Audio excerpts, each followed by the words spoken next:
نحمده ونصلي على رسوله الكريم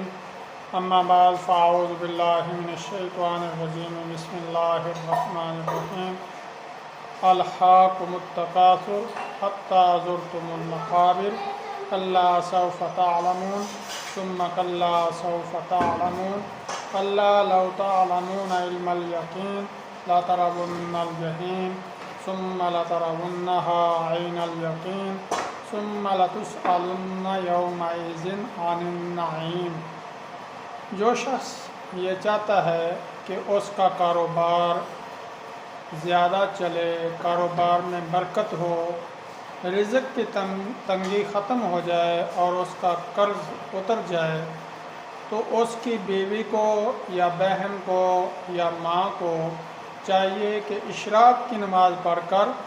2 رکعت نماز نفل پڑھے اور پہلی رکعت کے اندر 3 مرتبہ جو میں نے سورہ پڑھی 30ویں پارے کی صورت ہے سورۃ التکاثر، 3 مرتبہ پہلی رکعت میں پڑھے اور دوسری رکعت کے اندر 3 مرتبہ سورہ اخلاص قل هو اللہ احد اللہ الصمد لم یلد ولم یولد ولم یکن لہ کفوا احد، یہ سورہ مبارکہ پڑھو۔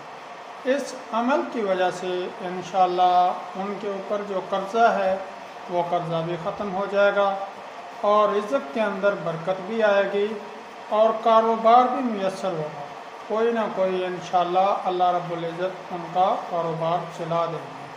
اللہ رب العزت ہم سب کو اس پہ عمل کرنے کی توفیق عطا فرمائے۔